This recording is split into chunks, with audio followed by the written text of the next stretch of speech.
UP से पश्चिम बंगाल की तरफ जाने वाली एक ट्रक रास्ते में रात के समय एक ढाबे पर रुकी थी। ढाबा तब तक बंद हो चुका था, लेकिन उसी ढाबे में खाना वगैरह खाने के बाद अजय और उसका एक साथी धीरज उसी ढाबे के आगे आराम करने के लिए ठहरे हुए थे। असल में सफर काफी लंबा था, ट्रक में सामान काफी ज्यादा लोड था और इसलिए अजय धीरे धीरे ट्रक को चला रहा था। इसलिए इस ढाबे तक पहुंचने में रात के 8 बज गए थे। 8 बजे खाना वगैरह खाने के बाद अजय को काफी नींद आ रही थी, इसलिए उसने तय किया कि रात को ट्रक इसी ढाबे के आगे खड़ा कर देते हैं। जब नींद पूरी हो जाएगी तो फिर सुबह सुबह यहाँ से जल्दी निकल जाएंगे। ये सोचकर दोनों ने ट्रक को वहीं पर खड़ा कर दिया और ट्रक में ही सो गए। पीछे बहुत सारा सामान लोड किया हुआ था और ट्रक को पीछे से अच्छे से लॉक कर दिया गया था। अजय और धीरज बिल्कुल बेफिक्र होकर ट्रक में सो रहे थे। उन्हें बिल्कुल भी भनक नहीं थी कि उनके साथ क्या होने वाला है, और उस रात उनके साथ कुछ ऐसी घटना घटी जिसने उन्हें अंदर से हिलाकर रख दिया। हुआ क्या कि जिस ढाबे के सामने वो रुके थे, वो ढाबा बिल्कुल सुनसान एरिया में था। उसके आसपास कुछ भी नहीं था सिवाय एक पीपल के पेड़ के। अब जो ट्रक थी वो पीपल के पेड़ के पास ही खड़ी थी। रास्ता भी पूरा सुनसान पड़ा, कोई गाड़ी वगैरह भी आ जा नहीं रही थी। ट्रक के चारों तरफ बिल्कुल सन्नाटा पसरा हुआ था और सुनाई दे रही थी तो सिर्फ धीरज की खर्राटों की आवाज। धीरज के खर्राटों की आवाज सुनकर अजय की नींद बार बार खुल जा रही थी। वो सोने की कोशिश कर रहा था, लेकिन खर्राटों के कारण वो सो नहीं पा रहा था, तो वो ट्रक से नीचे उतर गया। अब अजय को हर 2 से 3 घंटों में सिगरेट पीने की आदत थी, तो फिर उसने अपनी जेब से सिगरेट निकाली, लाइटर से उसे जलाया और पीपल के पेड़ के नीचे खड़ा होकर सिगरेट पीने लगा। अब सिगरेट पीते हुए वो पीपल के पेड़ को देखने लगा कि तभी उसको ट्रक की तरफ से आवाज आई। अजय ने ट्रक की ओर देखा। उसने देखा कि धीरज तो सोया हुआ था। फिर सोचा कि ये आवाज किस चीज की थी। फिर वो ट्रक के पास गया। उसने पीछे साइड जाकर ट्रक का लॉक चेक किया, सब कुछ ठीक था वहां। तो उसने सोचा कि शायद उसका कोई वहम था वो आवाज। अजय फिर से इधर उधर टहलने लगा। इस बीच जैसे ही वो ट्रक से थोड़ा दूर गया, वैसे ही उसे फिर से आवाज आई। ये आवाज कुछ ऐसी थी जैसे कि ट्रक के दरवाजे को कोई हाथ से मार रहा हो। अजय ने फिर देखा कि धीरज तो सो रहा है, उसने तो कुछ नहीं किया। फिर ये आवाज आ कहां से रही है? अजय ने इधर उधर देखा कि कहीं आसपास कोई है तो नहीं, या कोई चीज जिससे ऐसी आवाज आ रही हो, पर देखा तो उसे कुछ भी नहीं दिखाई दिया। अजय ने ट्रक के चारों ओर फिर से राउंड लगाया, सब कुछ ठीक था उधर। फिर मन में ख्याल आया कि कहीं ट्रक के अंदर तो कुछ नहीं है, कहीं कोई चूहा तो नहीं, क्योंकि अगर चूहा हुआ तो उनका सारा सामान वो खराब कर सकता था। तो अपनी तसल्ली के लिए अजय ने ट्रक का लॉक खोला, फिर पीछे का दरवाजा खोला और टॉर्च लेकर देखने लगा कि पीछे है क्या। अब करीब 10 मिनट तक उसने सामान के बीच में नजरें घुमाई, पर उसे ट्रक के अंदर भी सब कुछ ठीक ही लगा। उसने बोला, न जाने क्या हो रहा है आज। उसने वापस से दरवाजा बंद किया। फिर हुआ क्या कि वो लॉक लगा ही रहा था कि तभी अचानक से ट्रक के सामने की तरफ से कांच टूटने की आवाज आई, वो भी बड़ी जोर से। तो अजय एकदम से डर गया। फिर जब वो सामने की तरफ गया तो उसने क्या देखा कि उसके ट्रक का विंड शील्ड पूरा चकनाचूर हो गया था और धीरज खुद हैरान होकर ट्रक में छुपे हुए बैठा था। अजय ने पूछा कि ये क्या हुआ, कैसे हुआ ये सब? तो धीरज ने बताया कि उसकी आंख खुली अभी, और आंख खोलते ही उसने देखा कि एक औरत काली साड़ी में ट्रक के सामने पत्थर लेकर खड़ी थी। उसे देखकर धीरज हैरान हो गया, पर इससे पहले कि वो कुछ और कर पाता, अचानक उस औरत ने इतना बड़ा पत्थर विंड शील्ड पर दे मारा। बचने के लिए धीरज खुद झुक गया, वरना उस पत्थर से उसका भी सर फट जाता। धीरज के हाथ में वो पत्थर था जिससे उस औरत ने विंड शील्ड को तोड़ा, तो अजय ने क्या देखा कि वो पत्थर खून से रंगा हुआ था। अजय ने पूछा, धीरज, अगर तुझे चोट नहीं लगी तो पत्थर में खून कैसे आया? धीरज ने भी उस समय ये नोटिस किया कि उस पत्थर में खून लगा था। अब ये देखने के बाद उसने पत्थर को बाहर फेंक दिया और फिर खुद ट्रक से बाहर निकला। अजय ने पूछा कि कहाँ गई वो औरत, तो धीरज ने कहा कि पत्थर मारने के बाद न जाने वो कहाँ भाग गई। अब हुआ क्या कि अजय और धीरज दोनों ही उस औरत को ढूंढने लगे। अजय ने जोर से चिल्लाकर कहा, अरे कौन है यहाँ, सामने आओ, इतना नुकसान कर दिया हमारा, पैसे कौन भरेगा इसके? अजय को बहुत गुस्सा आ रहा था, लेकिन बहुत ढूंढने के बाद भी वो औरत कहीं नहीं दिखी। अब धीरज ने कहा कि क्या करें, ट्रक के मालिक को पता चला तो वो भी बहुत गुस्सा करेंगे। अजय को भी समझ नहीं आया कि क्या करना चाहिए, क्योंकि अब नए विंड शील्ड लगाने में खर्चा बड़ा आएगा और नया भी नहीं लगवाया तो मालिक उनकी सैलरी से पैसा काट लेगा। ये सारी चीजें दोनों के दिमाग में चल रही थी। फिर अजय ने बोला कि शहर पहुंचकर सबसे पहले विंड शील्ड बनवा लेंगे। इसके बाद दोनों वापस ट्रक में बैठ गए। धीरज ने पूछा कि क्या हमें यहाँ से चलना चाहिए, तो अजय ने कहा कि उसे बहुत नींद आ रही है, मैं इस समय ट्रक नहीं चला पाऊंगा। लेकिन अब दोनों सो भी नहीं सकते थे, क्योंकि क्या पता वो पागल औरत फिर कब आकर उनका कोई नुकसान कर दे। इसलिए अजय ने कहा कि बारी बारी से सोएंगे। तो पहले अजय सो गया, क्योंकि धीरज तो अभी अभी थोड़ी नींद लेकर उठा था। उस समय धीरज आसपास नजर रख रहा था। उसके पास स्मार्टफोन था, तो वो उसी में गेम खेलते हुए टाइम पास कर रहा था। रात के 1 बज गए थे। तब धीरज को भी नींद आने लगी, तो उसने अजय को उठा दिया और खुद सो गया। अब अजय जो था वो भी नींद में था, पर आंखें खुली रखने की पूरी कोशिश कर रहा था। लेकिन एक पल के लिए उसकी भी आंख बंद हो ही गई, और जैसे ही आंख बंद हुई वैसे ही ट्रक का पीछे का दरवाजा धड़ाम से खुल गया। उसकी आवाज से अजय और धीरज दोनों जाग गए। अजय ने कहा, कहीं वो पागल औरत फिर से तो नहीं आ गई? अगर वो हुई ना तो अब की बार छोड़ूंगा नहीं उसे। ये कहकर वो एकदम गुस्से से ट्रक से नीचे उतरा और पीछे गया। पीछे जाकर देखा तो ट्रक का लॉक नीचे पड़ा हुआ था और दरवाजा खुला था, लेकिन ट्रक के आसपास कोई भी नहीं था। उसने इधर उधर देखा और आवाज लगाई, अरे कौन है यहाँ पर, कौन है? तभी पीपल के पेड़ की तरफ से एक बिल्ली की आवाज सुनाई दी।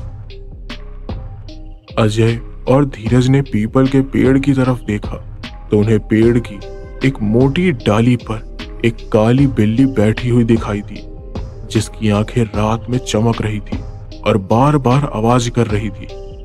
वो अजय और धीरज को ही देखे जा रही थी, लेकिन उन दोनों ने उस बिल्ली को इग्नोर किया और उस औरत को ढूंढने लगे, पर वो औरत कहीं नहीं दिखी। अब हुआ ये कि उन्होंने ट्रक के दरवाजे को फिर से लॉक कर दिया और वापस से ट्रक में आकर बैठ गए। अब दोनों की नींद भी उड़ चुकी थी, तो अजय ने कहा कि चलो चलते हैं इस जगह से, वो औरत वरना पता नहीं और कितना परेशान करेगी। ये बोलकर अजय ने ट्रक चालू करने की कोशिश की, लेकिन ट्रक चालू ही नहीं हुई। ट्रक का इंजन बार बार चालू होकर बंद पड़ जा रहा था। इसके बाद अजय ने कहा, ये क्या तमाशा हो रहा है आज, कभी कुछ तो कभी कुछ। अजय और धीरज वापस उतरे। ट्रक को चेक किया दोनों ने, पर कुछ समझ ही नहीं आ रहा था कि वो चालू क्यों नहीं हो रही। अब तो एक ही रास्ता बचा हुआ था कि सुबह तक इंतजार किया जाए। जब ढाबा खुलेगा तो कुछ मदद ली जा सकेगी। इस वक्त कोई मैकेनिक भी नहीं मिलने वाला था, तो दोनों वापस ट्रक में बैठ गए। अब क्या हुआ कि अचानक ट्रक के अंदर से ही बिल्ली की आवाज आने लगी। अजय फिर परेशान हो गया, बोला कि ये मनहूस बिल्ली यहाँ कहाँ से आ गई, कहीं सामान का नुकसान न कर दे ये। अब ये बोलकर उसको वापस से उतरना पड़ा और वापस से ट्रक का पिछला दरवाजा खोलना पड़ा। इस बार अजय अकेला था पीछे। उसने टॉर्च जलाकर देखा, पर बिल्ली कहीं भी नहीं दिखी, लेकिन वो आवाज ट्रक के अंदर से ही आ रही थी। अजय को समझ नहीं आया कि वो बिल्ली अंदर घुसी तो घुसी कब। अब ट्रक में सामान फुली लोडेड था। इतना स्पेस भी नहीं था कि ऊपर चढ़कर देखा जा सके। तो अजय ने सामान को ठोका ताकि उसकी आवाज से डरकर बिल्ली बाहर आ जाए, पर बिल्ली फिर भी बाहर नहीं आई। फिर अजय ने क्या किया कि दरवाजा बंद कर दिया। उसने कहा, पड़ी रहने दो साली को, अंदर घुट के ही मर जाएगी। पर जब वो दरवाजा बंद करके आगे अपनी सीट पर बैठने वाला था तो उसने देखा कि काली बिल्ली उसकी सीट पर बैठी हुई थी। अजय चौंक गया। धीरज भी ट्रक में नहीं था। अजय ने कहा, ये बिल्ली कहां से आई इधर? अभी तो पीछे से आवाज आ रही थी इसकी। अजय 2 मिनट सोचता रहा उसके बारे में। तभी धीरज आया, जो कि वॉशरूम गया था। उसने भी बिल्ली को देखा तो कहा, अरे ये यहाँ क्या कर रही है? आवाज तो पीछे से आ रही थी ना। अजय ने फिर उस बिल्ली को उसकी गर्दन से पकड़ा और बाहर फेंक दिया। बड़े गुस्से में था वो। फिर धीरज और अजय ट्रक में बैठ गए। अब ट्रक में बैठने के बाद जब अजय ने बाहर देखा तो बिल्ली बाहर थी ही नहीं। अजय ने सोचा कि कहीं भाग गई होगी। चलो अच्छा ही है, परेशान तो नहीं करेगी। लेकिन फिर जैसे ही उसने अपनी आंखें बंद की, उसे ऐसा लगा जैसे कि उसके पैरों को कोई चाट रहा है। अजय ने आंखें खोली तो वो देखता है कि उसके पैर के पास बिल्ली थी। अजय उस समय इतना घबरा गया, उसके मन में यही सवाल चल रहा था कि ये बिल्ली ट्रक में फिर से कहां से आ गई, क्योंकि ट्रक का दरवाजा तो दोनों साइड से बंद था। अजय ने धीरज की ओर देखा, वो भी सो गया था। अजय ने फिर से उस बिल्ली को पकड़ा और वापस से ट्रक का दरवाजा खोलकर उसे नीचे उतारकर दरवाजा अच्छे से बंद कर दिया। अजय के पसीने छूट गए थे। उसने अपने गमछे से अपना मुंह पोंछा और पानी पिया, लेकिन पानी पीते पीते एकदम से उसकी सांस रुक गई, क्योंकि सामने के आईने में उसे काली बिल्ली की चमकती हुई आंखें दिखी। वो बिल्ली अजय के कंधे पर बैठी हुई थी और अजय को साफ साफ दिख रहा था कि वो मुस्कुरा रही थी। अब अजय एकदम से डर गया था और इससे पहले कि वो कुछ करता, अचानक से उस बिल्ली ने अजय की गर्दन को काट लिया। अजय जोर से चिल्लाया, जिसे सुनकर धीरज उठ गया। उसने देखा कि अजय अपनी गर्दन को पकड़कर चीख रहा था। अजय ने जैसे तैसे दरवाजा खोला और बाहर आया। वो अब भी अपनी गर्दन को पकड़े हुए था। धीरज भी बाहर आया और उसने पूछा कि क्या हुआ अजय, तू चिल्ला क्यों रहा है? क्या हुआ तेरी गर्दन में? तो अजय ने दर्द में कराहते हुए कहा, अरे यार, इस बिल्ली से छुड़ा मुझे। ये सुनकर धीरज थोड़ा कंफ्यूज हो गया। वो बोला, कौन सी बिल्ली यार? अजय ने उसकी तरफ ऐसे ही देखा जैसे कि सामने भूत खड़ा हो। अब उसने अपने कंधे की तरफ देखा तो कंधे पर कुछ भी नहीं था। तो उसने धीरज से पूछा, उस बिल्ली ने मुझे काटा, देख जख्म बना होगा यार मेरी गर्दन पर। तो धीरज ने कहा, नहीं तो यहाँ तो कुछ नहीं है, क्या हो गया है भाई तुझे? अजय एकदम भौचक्का रह गया। उसने अपने गले को छूकर देखा, पर गले पर कुछ भी महसूस नहीं हुआ, ना ही दर्द हो रहा था। उसने सोचा, क्या ये मेरा वहम था? लेकिन मैंने खुद देखा था कि वो बिल्ली मेरे कंधे पर बैठी थी और उसने मुझे काटा भी, और फिर मुझे दर्द भी हुआ। क्या हो रहा है ये? धीरज ने उसके कंधे पर हाथ रखा और उसने पूछा कि क्या तेरी तबीयत ठीक है? अजय को खुद नहीं समझ आ रहा था कि वो ठीक है भी या नहीं। पसीने से लथपथ वो अपने आप को समझाने की कोशिश कर रहा था कि वो ठीक है और ये सब बस थकावट के कारण वहम हो रहा है। अब दोनों वापस ट्रक में बैठ गए। अजय ने फिर से ट्रक चालू करने की कोशिश की, क्योंकि उसे ना उस जगह पर कुछ बहुत ही नकारात्मक सी ऊर्जा महसूस हो रही थी। ऐसा लग रहा था कि शायद इस जगह में ही कुछ है, लेकिन वो धीरज को ये नहीं बताना चाहता था, ये सोचकर कि धीरज उसका मजाक उड़ाएगा। लेकिन ट्रक चालू हो ही नहीं रही थी। वहां रुकने के अलावा तो और कोई रास्ता भी नहीं था। फिर क्या हुआ कि अजय ने सोचा कि अब वो सोएगा ही नहीं, एक पल के लिए आंखें भी बंद नहीं करेगा वो। उसने यही किया। फिर धीरज सो गया आराम से और इधर अजय चुपचाप बैठे हुए इधर उधर देखने लगा। थोड़ी देर गुजरे। इस दौरान सब कुछ नॉर्मल था, लेकिन उसके बाद असली खेल तो शुरू हुआ ये कि सबसे पहले तो अजय को एक अजीब सी आवाज सुनाई दी, जैसे कि कोई औरत हंस रही हो। पर अजय ने ध्यान नहीं दिया, क्योंकि उसने सोच लिया था कि अब जो भी हो जाए वो कुछ भी नहीं करेगा, क्योंकि अब तक वो बहुत परेशान हो गया था। लेकिन जब हंसने की आवाज आने पर उसने कुछ भी नहीं किया, तो उसके बाद कोई ट्रक के ऊपर कूदने लगा। धम धम की आवाज से धीरज उठ गया और बोला कि ये छत पे कौन चढ़ गया। इस बार धीरज अकेले उतरा और पीछे जाकर ट्रक के ऊपर देखा उसने। इधर अजय को भी डर लग रहा था। वो धीरज के आने का इंतजार कर रहा था, लेकिन जब धीरज आया तो अजय ने देखा कि उसके चेहरे का रंग उड़ा हुआ था। वो डर के मारे थरथरा रहा था, कुछ बोलने की कोशिश कर रहा था, लेकिन उसके गले में आवाज जैसे कि अटक गई थी। अजय ने पूछा कि क्या हो गया, क्या देख लिया तूने? तो धीरज ने बड़ी मुश्किल से जैसे तैसे टूटे फूटे शब्दों में कहा, भूत है भाई वहां पर। अजय की आंखें फटी की फटी रह गई। धीरज ने बोला, वो औरत नहीं है, वो भूत है। तो ये सुनकर अजय बोला कि क्या बकवास कर रहा है तू? भूत वूत कुछ नहीं होता है, चल मैं देखता हूं। अजय ने फौरन ट्रक के ऊपर देखा, पर अब वहां पर कोई भी नहीं था। अजय ने बोला, देख तुझे कोई वहम हुआ है। तो धीरज बोला, नहीं नहीं, मैंने सच में देखा, वो एक पैर वाली औरत थी। एक पैर पे वो ट्रक के ऊपर कूद रही थी, और ये वही औरत थी जिसने ट्रक का विंड शील्ड तोड़ा था। उसके बाल पूरे बिखरे हुए थे, काली साड़ी पहनी हुई थी उसने, लेकिन उसका एक पैर गायब था। वो अपनी साड़ी थोड़ा ऊपर उठाकर कूद रही थी। वो अपनी साड़ी थोड़ा ऊपर उठाकर कूद रही थी तो मुझे उसका एक पैर नजर आया और दूसरा पैर घुटनों से कटा हुआ था। तो अजय ने सोचा, तो क्या यहाँ पर जो कुछ भी हो रहा है वो उस औरत के कारण हो रहा है? क्या इस जगह पर सच में कोई भूत है? बहुत सारे सवाल आ रहे थे उसके दिमाग में। दोनों बहुत ही अजीब सी सिचुएशन में फंस गए थे, जहाँ क्या हकीकत है और क्या वहम, कुछ समझ ही नहीं आ रहा था। लेकिन अगले ही पल कुछ ऐसा हुआ जिससे उन्हें रियलिटी समझ में आ गई।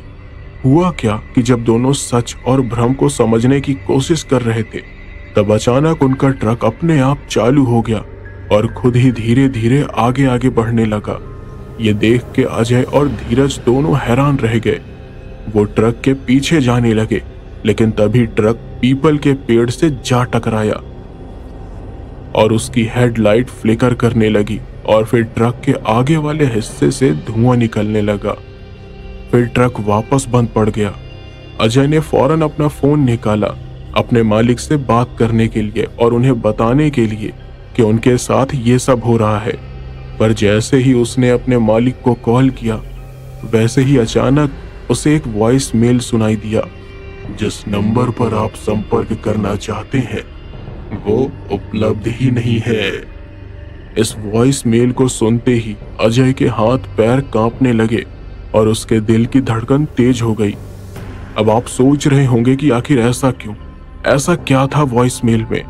तो मैं बता दूं कि वो जो वॉइस मेल की आवाज थी वो बहुत ही भयानक थी, और वो आवाज जिसकी भी थी वो भयानक तरीके से हंसते हुए ये बात बोल रही थी।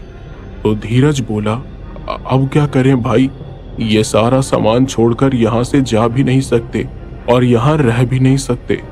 तो अजय ने कहा, हमें भागना ही होगा, क्योंकि जान है तो जहान है। इसके बाद दोनों वहां से भागने ही वाले थे कि तभी अजय की नजर पीपल के पेड़ पर पड़ी, जिसमें उसने कुछ ऐसा देख लिया जिससे उसकी रूह कांप गई। उसने देखा कि एक औरत 2 हाथ और 1 पैर पर चलते हुए पेड़ से उतर रही थी, और वो भी उल्टा। उसका एक पैर सच में घुटने से कटा हुआ था और उसका सर जो था वो पीछे की तरफ मुड़ा हुआ था, और वो मुस्कुराकर अजय और धीरज को देख रही थी। वो पेड़ से नीचे जमीन पर उतरी और ट्रक के पीछे छुप गई। अब अजय और धीरज ट्रक की एक तरफ खड़े थे और वो औरत दूसरी तरफ। उसे देखने के बाद अब अजय और धीरज में इतनी हिम्मत ही नहीं थी कि वो अपनी जगह से हिल सके। उन्हें ऐसा लग रहा था कि वो औरत अभी ट्रक के दूसरी तरफ से निकलकर उनके सामने आएगी, लेकिन काफी देर तक वो आई ही नहीं। 5 मिनट गुजर गए, फिर 10 मिनट गुजर गए, लेकिन अब भी वो औरत नहीं आई और ना ही आसपास कोई हलचल हुई। तो अजय खुद छोटे छोटे कदम लेकर ट्रक की दूसरी तरफ जाने लगा। धीरज ने उसको रोकने की कोशिश की, लेकिन अजय को देखना था कि वो औरत कहाँ गई। अजय ट्रक से वैसे काफी दूर था, तो उसने ट्रक के दूसरी तरफ झांक कर देखा। पहले तो उसे कोई भी नजर नहीं आया। वो ट्रक के दूसरी तरफ गया, ट्रक के ऊपर भी चेक किया, पर वो औरत न जाने कहाँ गायब हो गई। वो फिर धीरज के पास आ ही रहा था कि तभी उसको ट्रक के नीचे से रोने की आवाज आने लगी और उसको सुनते ही अजय के हाथ पैर ठंडे पड़ गए। डरते हुए वो अपने घुटनों के बल बैठा। वो ट्रक से काफी दूर था, लेकिन फिर भी जैसे ही उसने ट्रक के नीचे झांका, उसने देखा कि वही औरत ट्रक के नीचे लेटी हुई थी। पहले तो उसने देखा कि वो रो रही है, लेकिन जैसे ही उस औरत ने अजय को देखा, वैसे ही वो हंसने लगी और फिर एकदम से उसने अपने हाथ लंबे किए और अजय का मुंह नोच डाला उसने। अजय जोर से चीखा। उसे इतना समय ही नहीं मिला कि वो भाग पाए। ऊपर से उस औरत को देखने के बाद वो बिल्कुल शून्य की स्थिति में चला गया। धीरज ने उसे संभाला। अजय के मुंह पर खरोच के गहरे निशान बन गए थे और खून निकलने लगा था। धीरज को समझ नहीं आया कि अब वो करे तो करे क्या, किससे मदद ले। आसपास कोई अस्पताल भी नहीं था। फिर उसने पहले तो ट्रक से एक फर्स्ट एड किट निकाला जो हमेशा ट्रक में रहता था। उससे जो हो पाया उसने किया। अब इन सब चीजों में सुबह के 4 बज गए थे और ये समय था ढाबा खुलने का, क्योंकि सुबह के नाश्ते के लिए सारी तैयारी करते करते 7-8 बज ही जाते थे। तो ढाबा 4 बजे खोल लिया जाता था वहां। तो उसी वक्त ढाबे का मालिक जो था वो ढाबे के पास आया मोटरसाइकिल से। उसने जब अजय की हालत देखी तो दंग रह गया। उसने कहा, अरे क्या हुआ भैया, ये किसने किया? तो धीरज ने उसे सारी बात बताई कि रात को वो यहाँ रुके थे तो उनके साथ ऐसी ऐसी घटना हुई। अब उस ढाबे के मालिक ने कहा, अरे भाई, ये कोई जगह है क्या रात में ठहरने की? क्या जरूरत थी ऐसे सुनसान रास्ते में रुकने की जहां आसपास मदद के लिए कोई है ही नहीं? आपको पता नहीं है क्या कि ये जो पीपल का पेड़ है ना, इसमें हुमजी रहती है। अब धीरज ने बोला कि ये हुमजी क्या है? तो उस ढाबे वाले ने बताया कि हुमजी एक प्रेत है, एक औरत की आत्मा जिसका एक पैर कटा हुआ होता है और वो इतनी खतरनाक होती है कि अपने आप को जानवर में भी बदल सकती है। उसका काम होता है रात के समय में लोगों को डराकर उनका शिकार करना। रात के समय में कोई भी इस जगह पर ठहरना तो क्या, इस जगह से गुजरना भी नहीं चाहता। आसपास के ट्रक ड्राइवर भी जानते हैं इस बात को, इसलिए रात में तो यहाँ से सफर करते ही नहीं है। मुझे तो लगता है कि आप लोगों को ये बात पता ही नहीं थी। तो धीरज ने कहा कि उन्हें इसका कोई अंदाजा ही नहीं था। अब धीरज ने उस ढाबे वाले से मदद मांगी तो ढाबे वाले ने एक और आदमी को फौरन वहां बुलाया। वो आदमी अजय को अस्पताल ले गया जो वहां से 12-13 किलोमीटर दूर था, और ढाबे वाले ने एक मैकेनिक को बुलाकर धीरज के साथ ट्रक को ठीक करवा दिया। उस दिन तो दोनों बाल बाल बच गए और साथ ही दोनों को ये सीख भी मिल गई कि रात के अंधेरे में यूं ही किसी सुनसान इलाके में ठहरना नहीं चाहिए, वरना क्या पता कब क्या हो जाए।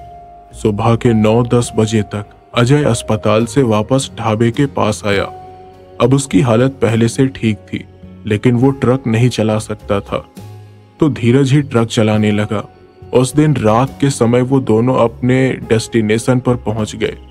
वहां उन्होंने अपना सामान वगैरह अनलोड कराया और फिर उस रात को अपने उसी शहर में रुककर अगले दिन वहां से वापस यूपी जाने के लिए निकल गए।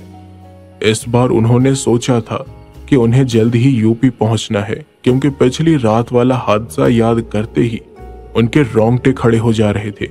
इसलिए वो रात होने से पहले सुनसान रास्ते से निकलना चाहते थे।